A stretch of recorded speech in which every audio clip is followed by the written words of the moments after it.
ও কাছে এলো, জীবন আরো যেন রঙিন হলো।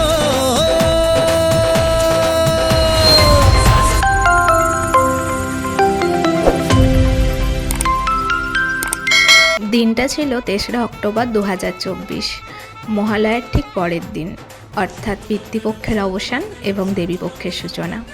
আর মহালয়া যেহেতু অমাবস্যায় থাকে, তো সেই জন্য ওই দিনটা অশুভ বলেই মানা হয়।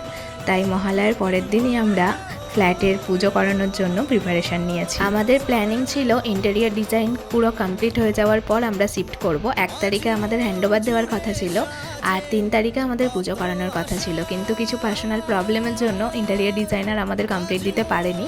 কিন্তু দিনটা যেহেতু অত্যন্ত শুভ, সেই জন্য এই দিনটা আমরা মিস করতে চাইনি।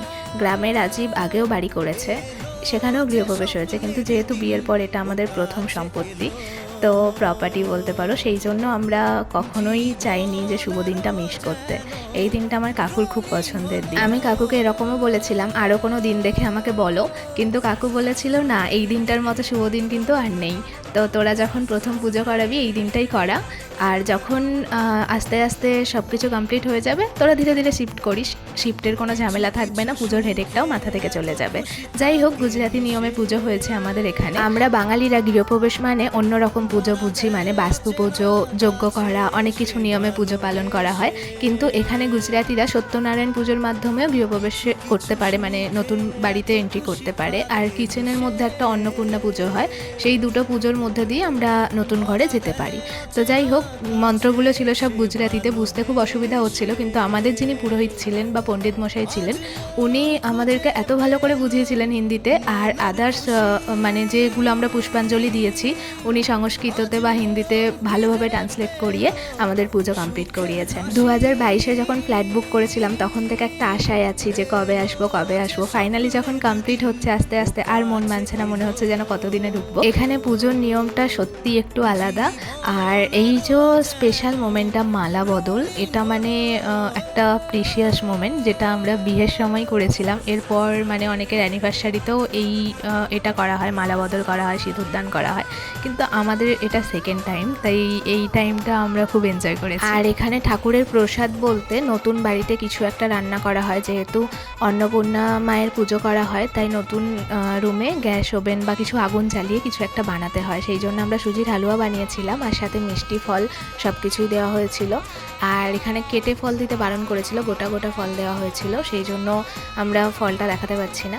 আর যাই হোক, মোটামুটি ঠাকুরকে প্রসাদ দেওয়া হয়ে গেছে, এরপর আস্তে আস্তে আরতি হবে, আরতিরও জোগাড় চলছে। আর আহমেদাবাদে ব্রাহ্মণের দক্ষিণা খুব বেশি। আমরা বেঙ্গলে দেখি যে 51 টাকা, 501 টাকা, 1001 টাকা এরকম দক্ষিণা দেখি, কিন্তু এইখানে আমাদের দুজন ব্রাহ্মণ মিলে প্রায় 10,000 টাকার মতো নিয়েছেন, আর এক্সট্রা 1,500 টাকা আবার নিয়েছেন পরে, তো টোটাল 11,500-এর মতো নিয়েছেন। তো সেটাই দেখছিলাম যে এখানে সব জিনিসটাই কস্টলি, আর এখানে ব্রাহ্মণরাও না 4 হুইলারে করে পুজো করতে আসেন, আমাদের ওইখানের মতো না, সেই জন্য ওনাদের বাজেটটা অনেকটাই বেশি। যাই হোক, বাজেট বেশি হোক ঠিক আছে, অসুবিধা নেই, কিন্তু পূজা আমাদের সত্যিই খুব মনের মতো হয়েছে। আর আরেকটা স্পেশাল সারপ্রাইজ, আমার শাশুড়ি মা এবং রাজীবের একটা ভাইপো, মানে পাশের বাড়ির আরেকটা ভাইয়ের মতোই বলতে পারো, তো দুজনে এসেছেন পুজোর জন্য।